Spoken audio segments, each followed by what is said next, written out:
The Sh-47 thundered over the ridgeline, its rotors beating a brutal rhythm against the thin, frigid air. Below, FOB Kestrel's perch clung to the mountainside like a desperate prayer, a cluster of sand-colored tents and HESCO barriers against an unforgiving canvas of rock and snow. For the soldiers of Task Force Vigilance, the sound of an inbound chopper was usually a welcome one, a promise of mail, hot food, or replacements. This time it brought only a puzzle. A single figure disembarked, hunched against the rotor wash. The person wore sterile, gray cold-weather gear, devoid of rank, patches, or any identifying marks. A simple black pack was slung over one shoulder, and in one hand, they carried a dull gray data slate. As the Chinook lifted, swirling snow in its wake, the figure straightened. It was a woman, her face lined with the kind of patient erosion that comes from decades of staring into the middle distance. Her hair, a mix of iron and silver, was pulled back in a tight, functional bun. She could have been a logistician, an auditor from some forgotten Pentagon subbasement, or a civilian contractor sent to fix the perpetually failing water purifiers. Sergeant Marcus Croft, leaning against a stack of ammo crates with his fire team, watched her arrival with casual disdain. He was young, sharp-jawed, and carried the easy confidence of a man who had proven himself in a firefight. To him and his men, the world was divided into two groups: those who shared the risk at the sharp end and everyone else. This woman was so clearly everyone else. "Look what the cat dragged in," murmured Private Sanchez, nudging Croft. "Think she knows where the coffee pot is?" Croft let a slow, crooked grin spread across his face. "Doubtful. Probably here to count our bayonets and make sure we're filling out our paperwork in triplicate." He pushed himself off the crates and sauntered over, his posture a carefully calibrated mix of nonchalance and authority. The woman paused, her gaze sweeping over the camp's layout, taking in the placement of the perimeter towers, the vehicle depot, the command tent. Her eyes missed nothing. "Ma'am," Croft said, his voice a little too loud, a little too friendly. "Welcome to the icebox. You look a bit lost. Command tent's that way if you're looking for the colonel. Mess hall's the other way, if you're just looking for a warm seat." She turned her head, and her eyes, a pale, washed-out blue, settled on him. They were unervingly still. There was no offense, no reaction to his patronizing tone. She simply registered his presence. "Thank you, Sergeant," she said, her voice calm and even, carrying no hint of the altitude that left most newcomers gasping. She gave a short, almost imperceptible nod, then continued on her path toward the command tent, her boots crunching methodically on the frozen gravel. Croft was left standing there, his joke having landed with all the impact of a snowflake. He felt a flicker of annoyance. She hadn't even given him the satisfaction of being offended. She had simply dismissed him. He shrugged, turning back to his team. "Pencil pusher," he grunted, and they all chuckled, the moment forgotten as they went back to the familiar, tangible work of cleaning their rifles. Inside the command tent, the air was thick with the smell of canvas, diesel fuel, and stale coffee. Colonel Madsen stood before a large tactical map, his back rigid.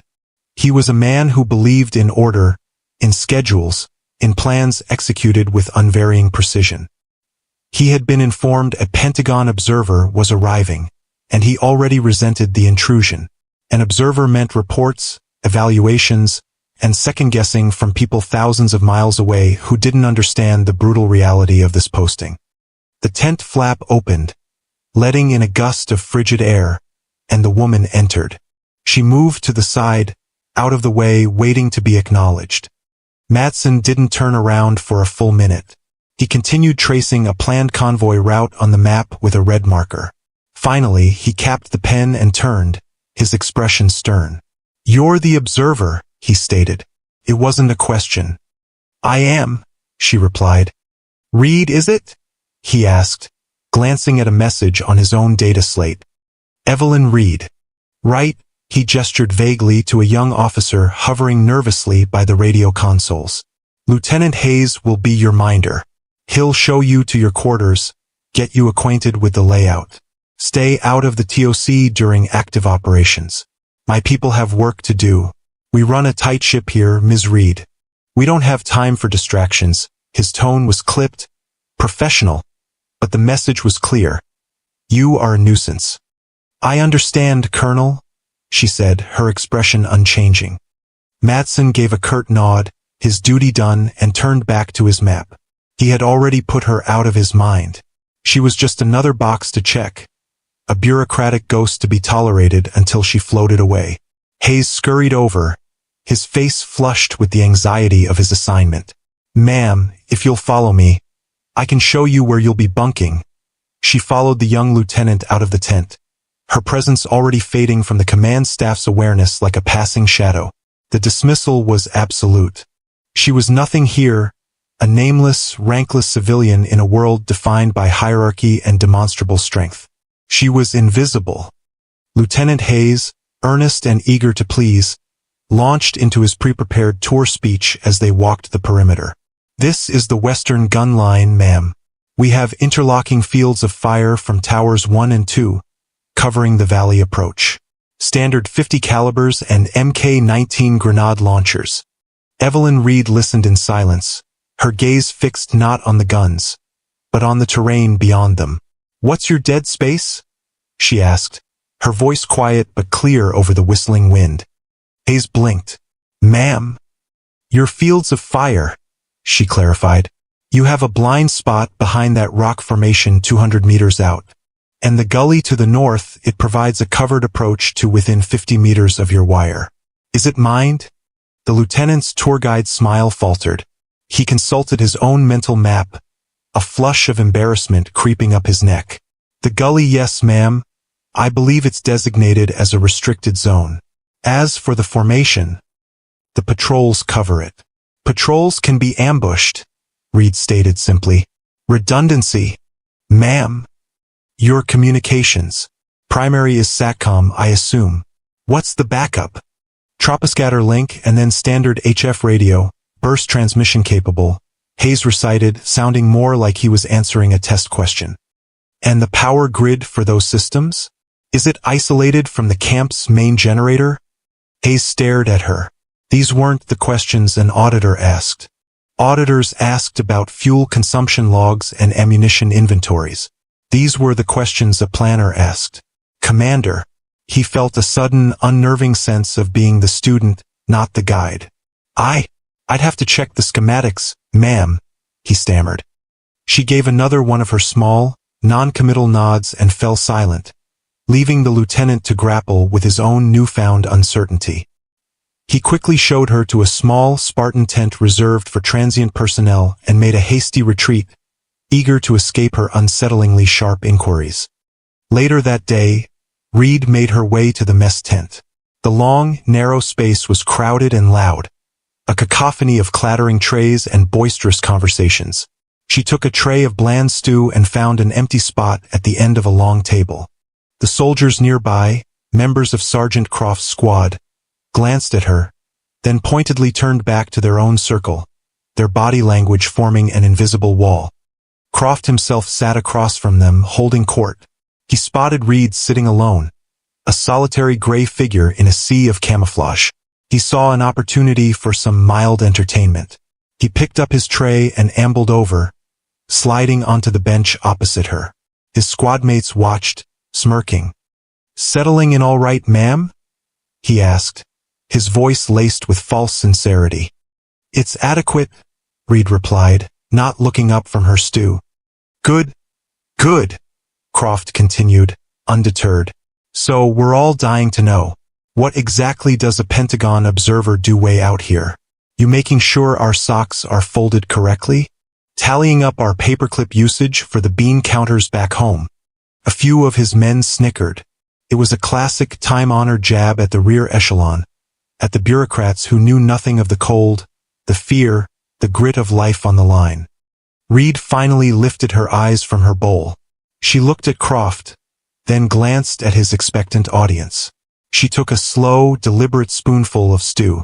Something like that, she said, her voice flat. The simplicity of her response deflated him. There was no anger, no defensiveness, no attempt to justify her role. It was like punching water. She offered no friction, no resistance. Her placid demeanor made his condescension feel childish and loud. He felt his smirk waver. "Right?" he said, clearing his throat. "Well, don't let us stop you from observing." He pushed his chair back and retreated to his table, the laughter from his men a little less confident this time. They had expected a reaction, a confirmation of their superiority. Instead, they got nothing. The old woman was a ghost, a blank wall. Her days fell into a quiet routine. She spent hours in the corner of the Tactical Operations Center, a silent fixture against the back wall.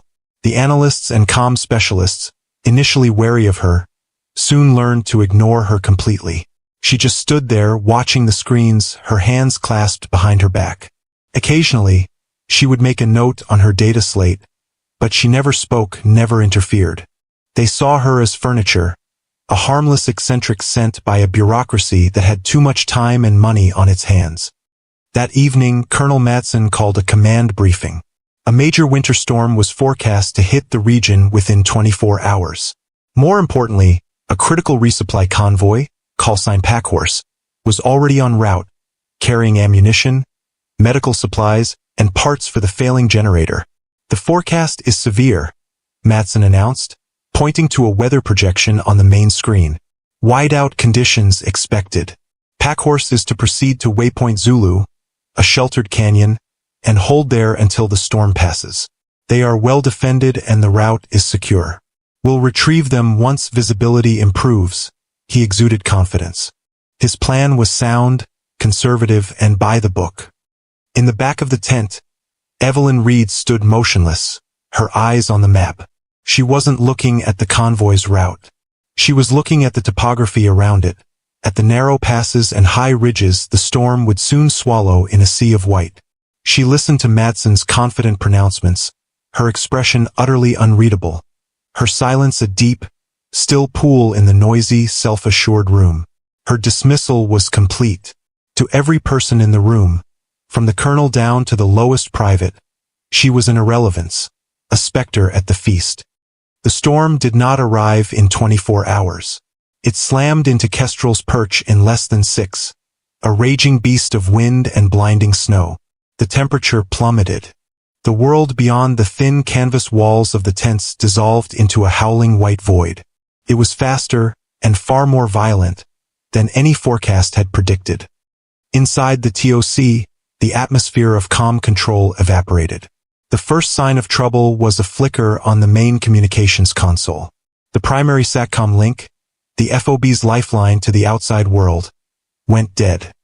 "Comms 1 is down," a specialist shouted over the roar of the wind against the tent. "Switching to secondary."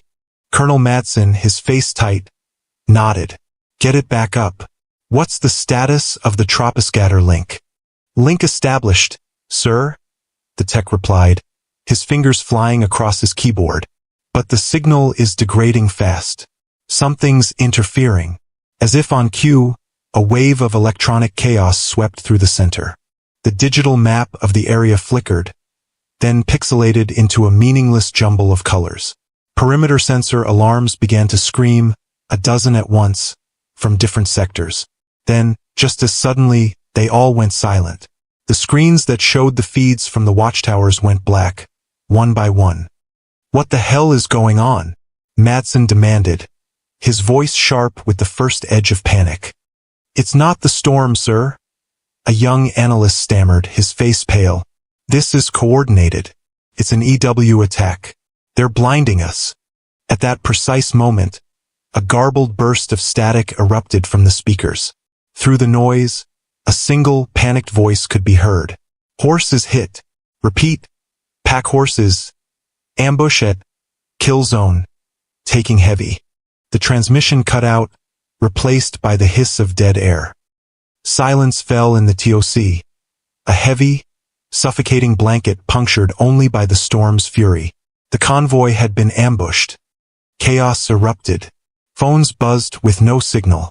Radio operators shouted into dead microphones. Analysts stared at blank screens. The entire nervous system of the FOB had been severed. Colonel Madsen, A man whose entire career was built on plans and procedures was suddenly without either. His framework had collapsed. "Get me a location on that convoy," he roared, striding over to the dead map. "Where was their last transmission?" "We can't, sir. The GPS link is down. All systems are ghosted." "The quick reaction force," Matson snapped, turning to his executive officer. "Get them mounted up. Full combat load. They roll in 5 minutes." "Sir, which way?" the XO asked, his voice strained. "We have no idea where they are. We'd be sending them blind into that blizzard. And into whatever hit the convoy." Matson's face was a mask of frustration and impotence. He was a commander with no eyes, no ears, and no voice. His authority, once absolute, was now meaningless. He was shouting orders into a void, his men looking to him for a plan he didn't have. The TOC, his sanctuary of control, had become a pressure cooker of fear and confusion. The men, trained to follow, were faltering because their leader was lost. Kestrel's perch was deaf, blind, and bleeding, and the man in charge had no idea how to stop it. In the corner of the room, the invisible woman moved. While the TOC devolved into organized panic, Evelyn Reed stepped away from the wall. There was no haste in her movement, no alarm on her face. She moved with a quiet economy of motion, a startling island of calm in the churning sea of chaos. She walked directly to the main communications console, where a young specialist was frantically trying to reboot a dead system. "It's no use, ma'am," the specialist said, not even looking up, his voice cracking with stress. "They've got us locked out. It's a total system compromise. They're spoofing our handshakes, cycling through frequencies faster than we can track. We're completely isolated." Reed looked past him, her eyes scanning the complex array of screens and blinking lights. "Step aside," she said. Her voice was not loud, but it cut through the surrounding noise with surgical precision. The specialist looked up, bewildered. "Ma'am, you don't understand. Get out of the chair," she repeated, her gaze unwavering. Colonel Matson, seeing her at the console, finally found a target for his frustration. "Get that civilian away from there now," he bellowed. "This is a restricted area." Reed paid him no mind. The specialist, intimidated by her sheer force of will, hesitated for a second before scrambling out of the seat. Reed slid into his place. Her fingers, which had looked merely old and worn, danced across the keyboard. She wasn't typing frantically. Her movements were fluid, precise, and impossibly fast. She wasn't trying to fight the electronic warfare on its own terms. She was bypassing it entirely. She pulled up a system schematic, her eyes darting across the digital blueprint of the FOB's entire electronic infrastructure. She ignored the primary and secondary comms arrays. Her fingers flew, entering lines of code, redirecting power from non-essential systems, shunting it away from the compromised mainframes. She was tapping into something old, something forgotten. In the far corner of the TOC, a dusty, neglected piece of equipment hummed to life. It was a Mark IV laser burst transmitter, a relic from a previous generation of warfare, considered obsolete and left to gather dust. It operated on a tight, line-of-sight beam of light, a primitive technology that modern EW suites weren't designed to detect or jam. Align the transmitter housing to azimuth 274, elevation 1 to 5, she commanded without looking away from her screen. A terrified but obedient tech scrambled to the unit's manual controls and began cranking the wheels. Lock it on the K2 satellite relay. It's a dormant bird, but it's still up there. She turned to the stunned chief comms officer. Get me a secure channel to the Joint Signals Intelligence Directorate at Bagram Airfield. Use authentication protocol Nightfall Veto. The officer just stared at her. Ma'am, what is Nightfall Veto? That's not a recognized protocol. Reed didn't answer. She typed the alphanumeric string herself. A new window opened on her screen, a stark black background with a single line of green text. // env protocol accepted. Channel secure. Standby // A direct, encrypted link, completely independent of the standard military network, flickered to life. The comms officer looked as if he had just witnessed a resurrection. Reed stood up and walked to the now useless main tactical map. She swiped her hand across the pixelated screen, clearing it to a basic topographical display. Last known position of the convoy before the signal died, she said. It was a command. The XO, shaken out of his stupor, pointed to a blinking red dot. Here, sir, ma'am. At the entrance to Waypoint Zulu. Reed's eyes narrowed. She traced a line on the map with her finger, away from the blinking dot. They weren't ambushed there, she stated. That was bait. The distress call was designed to pull your QRF into open ground. The storm is cover. The real attack is here. She tapped a location 3 kilometers to the east. A narrow, winding pass known as the Serpent's Tooth. They're using the blizzard to mask their approach. They're setting up mortars and heavy machine guns on the high ground right now. They'll collapse the pass, cutting us off completely. Then, once we're isolated, the main assault force will hit our eastern perimeter. This isn't a raid on a convoy. This is a siege. The air in the tent grew thick. Her analysis was swift, terrifying, and utterly convincing. It recontextualized everything, shifting the crisis from a failed rescue to a desperate defense. Mattson, his face flushed with a combination of anger and humiliation, finally found his voice. He strode toward her, his fists clenched. And just who in the hell do you think you are? You are a civilian observer. You have no authority here. I am in command of this FOB, and I will not have my orders countermanded by a clerk. Reed's calm finally broke, but not into anger.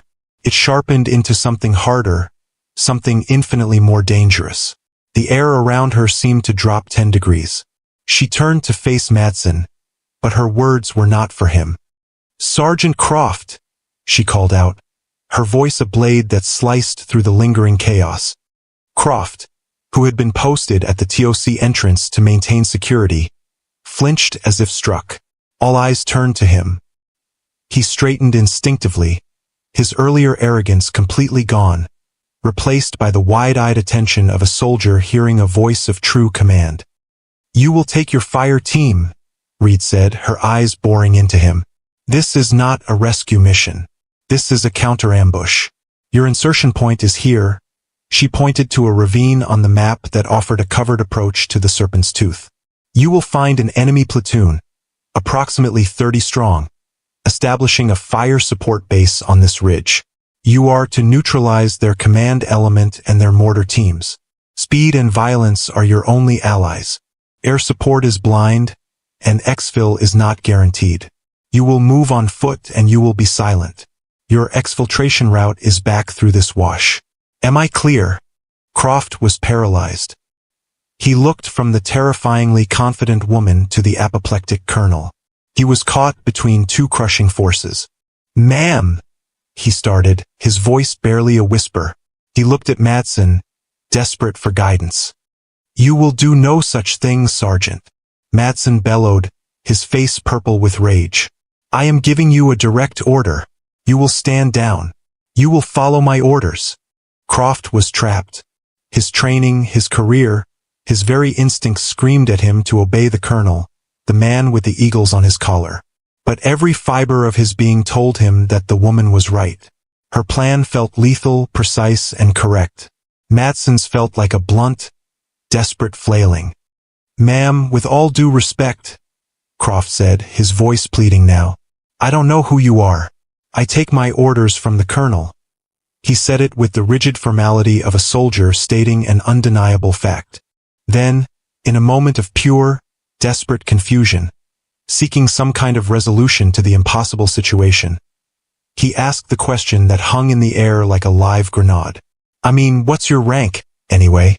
It wasn't a joke this time. It wasn't condescending. It was a raw, terrified plea for clarity. Who was this person who spoke with the authority of a god, who had resurrected dead technology and seen through the fog of war with such impossible clarity? A profound silence descended upon the TOC. The howl of the wind outside seemed to fade away. Every person in the tent, Mattson, the XO, the analysts, the techs, Croft, was frozen, their attention fixed on the unassuming woman in the plain gray jacket. Evelyn Reed did not raise her voice. She did not need to. She turned her head slowly, fixing her pale, icy gaze directly on Sergeant Croft.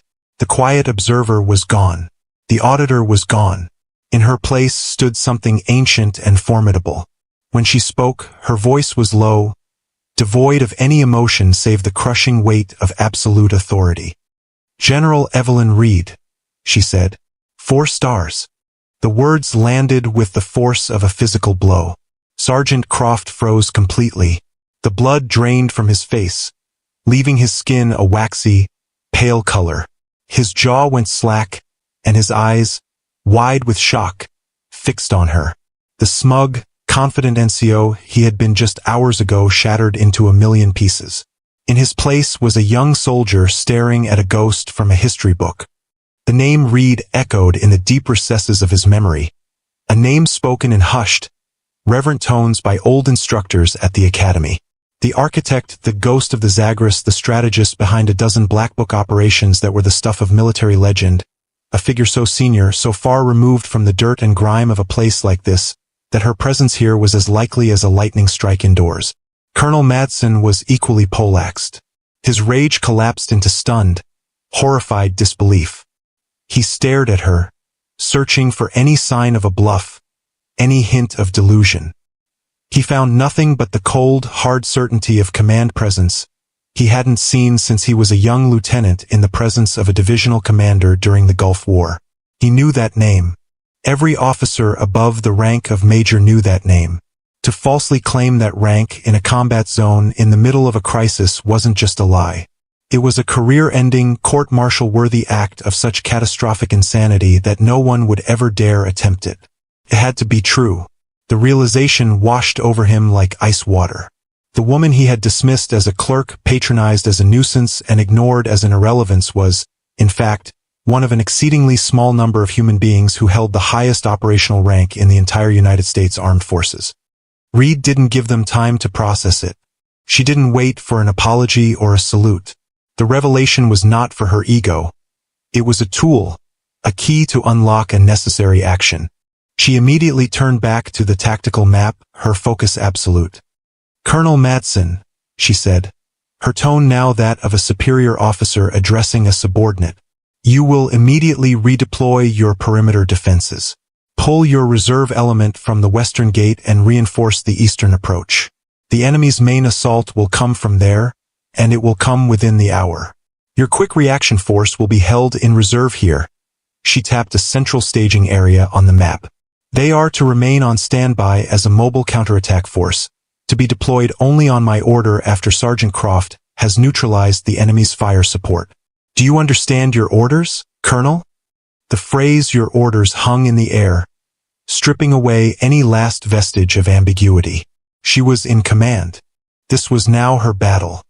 For a long second, Madsen's pride warred with his training, his ego with the dawning, terrifying reality of the situation. He looked at the map, at the strategy she had laid out in seconds. It was audacious, unconventional, and brilliant. It was a scalpel cut, where his plan had been a clumsy hammer blow. It was the only plan that offered them a chance of survival. He swallowed, the sound loud in the silent tent. His entire rigid, by-the-book world had been turned upside down. The arrogance drained from his face, replaced by the grim, humbled focus of a professional soldier receiving a valid command. "Yes," he said, his voice a hoarse croak. He cleared his throat and straightened his back, the ingrained discipline taking over. "Yes, General." He turned to his XO and the comms officer, his voice now sharp and clear, all paralysis gone. "You heard the General. Relay those orders. Move." The TOC exploded back into life, but the energy was different now. The panic was gone, replaced by a frantic, focused purpose. They had a plan. More than that, they had a leader who could see the whole board. Sergeant Croft, who had been standing as if turned to stone, snapped back to reality. His body moved before his mind could catch up. He slammed his fist to his chest and then executed the sharpest, most perfect salute of his entire life. His eyes locked on Reed's back. "Ma'am!" he barked, his voice tight with awe and adrenaline. He didn't wait for a response. He spun on his heel and sprinted from the tent, shouting for his squad. Sanchez, Miller, on me. Move, move, move. His men, hearing the raw urgency in his voice, fell in without question. As they ran for their gear, Croft's mind reeled. He was no longer just following orders. He was a chosen instrument, a blade wielded by a legend. The weight of that mission settled on him, a terrifying and exhilarating burden. From the relative sanctuary of the TOC, General Reed orchestrated the defense of Kestrel's Perch. She was a conductor pulling music from a broken orchestra. Using the restored Lasercom link, she fed a stream of data to Bagram, receiving back fragmented satellite imagery and signals intelligence from assets she had redirected with her override authority. She was painting a picture of the battlefield from scraps of information, her mind processing the data with terrifying speed. Matson stood beside her, no longer a commander but a witness. He watched her anticipate the enemy's movements, reroute patrols to intercept probing attacks, and position his forces with the prescient skill of a grandmaster playing chess. He saw her notice a subtle power fluctuation in the enemy's jamming frequency and correctly deduce it meant their mobile EW unit was repositioning for the main assault, giving him a 5-minute warning.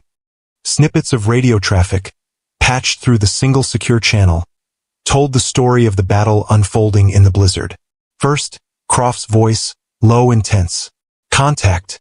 Enemy element sighted. Moving to engage then, the muffled sounds of suppressed gunfire, a sharp, violent exchange in the swirling snow. A few minutes later, Croft's breathless report. Fire support neutralized. Enemy command element down. We are Oscar Mike. Almost immediately, the main assault hit the eastern perimeter, just as Reed had predicted. A wave of insurgents, believing the FOB to be blind and its fire support silenced, charged out of the whiteout. They were met not by a token defense, but by Matson's entire reserve force, dug in and waiting. The attackers were slaughtered. Matson watched the tactical display, which Reed's team at Bagram was slowly piecing back together, as the enemy icons faltered, broke, and then fled. She had not just defended the FOB. She had turned the enemy's own plan into a devastating trap. An hour later, the assault was broken. The last pockets of resistance were mopped up. A heavy, profound silence fell over the TOC, broken only by the hum of the now stable generators and the weary sighs of the operators. The crisis was over. Colonel Matson looked at General Reed, who was staring at the map, her face impassive. He felt a wave of shame so profound it was almost sickening. He had not just underestimated her. He had been contemptuous, dismissive, and utterly wrong. He had been a fool, and his foolishness had almost cost every man under his command their lives. The storm broke with the dawn.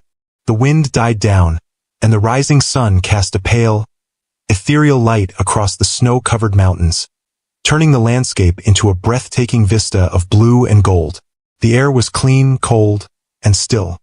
General Reed stood just outside the TOC, a simple metal mug of coffee steaming in her hands. The adrenaline had faded, and in its place, a deep weariness had settled into her features. She looked older now, the lines on her face deeper, etched by the weight of the night's decisions. She watched the first rays of sun touch the distant peaks. A figure approached, moving with the stiff, exhausted gait of a soldier coming off a long patrol. It was Sergeant Croft. His face was smeared with camouflage paint and grime, and there was a fresh tear in his combat jacket. He stopped a respectful 10 feet away, his posture rigid, his earlier swagger completely gone. He didn't know what to say. The chasm between the man who had mocked her in the mess hall and the man standing before her now was immeasurable. "Ma'am," he began, his voice hoarse. She turned to him. There was no recrimination in her eyes, no hint of an "I told you so." There was only the quiet, appraising look of a commander assessing her soldier. "Report, Sergeant," she said, her voice soft but firm. Croft snapped into his training. He delivered a crisp, formal after-action report, detailing the counter-ambush at the Serpent's Tooth. He listed the enemy casualties, the captured equipment, the status of his own men, 2 with minor injuries but all accounted for. His voice was steady, professional, but it held a new tone, one of profound, unshakable respect. When he finished, Reed simply nodded. "Good work, Sergeant. See to your men. Get them warm food and medical attention." It was a dismissal, but it felt like a benediction. As Croft was about to turn and leave, he hesitated. He reached into a pouch on his vest. "General," he said, his voice dropping. We found this on their commander." He held out a small, ruggedized data chip. "We couldn't have gotten it. We wouldn't have known where to look. Not without you." The apology he couldn't speak hung in the cold, clear air between them. She took the chip, her weathered fingers brushing against his. The brief contact felt like an absolution. "You did your duty, Sergeant Croft," she said quietly. "That is all that ever matters." He nodded, a lump forming in his throat. He gave her a final, quick nod of respect and walked away to rejoin his squad, a different man than he had been 12 hours before. A few moments later, Colonel Madsen emerged from the TOC. He walked to her side, and for a long minute he said nothing. He simply stood there, following her gaze to the horizon. The shame was still on his face, but it was now tempered with a deep, intellectual awe. Finally he spoke, his voice low and humbled. "I've read your files, General. The declassified ones, at least. From the Academy. The Architect, they teach your strategies as doctrine now. I never thought. I was arrogant. And I was wrong. I apologize, General Reed." She took a slow sip of her coffee, the steam warming her face. "You held the line when it mattered, Colonel," she replied, her gaze still on the mountains. "That's what you're trained for. No plan survives contact with the enemy. The test isn't in making the perfect plan. It's in adapting when it breaks." She held out the data chip Croft had given her. "Your intel teams will want to analyze this. It should give you a clear picture of the network that financed and supplied this operation." In that simple gesture, she was handing command back to him. She was restoring the order she had been forced to break. Madsen looked at the chip, then at her. He understood the symbolism. He was still the commander of Kestrel's Perch. She had saved it, but it was his to run. He took the chip, his hand closing around the small, vital piece of intelligence. "Thank you, General," he said, the words carrying a universe of meaning. In the distance, the familiar, rhythmic thumping of a helicopter's rotors began to echo through the valley. Her transport was arriving. Reed finished the last of her coffee and placed the empty mug on the railing of a nearby sandbag emplacement. She gave a final, brief nod to Madsen, a silent acknowledgement that their business was concluded. Then, without another word, she turned and began walking toward the makeshift landing zone. Across the FOB, soldiers stopped what they were doing. They emerged from their tents, from the mess hall, from the motor pool. They stood in silence, watching the solitary figure in the plain gray jacket walk toward the inbound Black Hawk. The whispers had already spread like wildfire. The old woman, the auditor, the pencil pusher was General Evelyn Reed. The architect, a living legend, had walked among them, and they hadn't even seen her.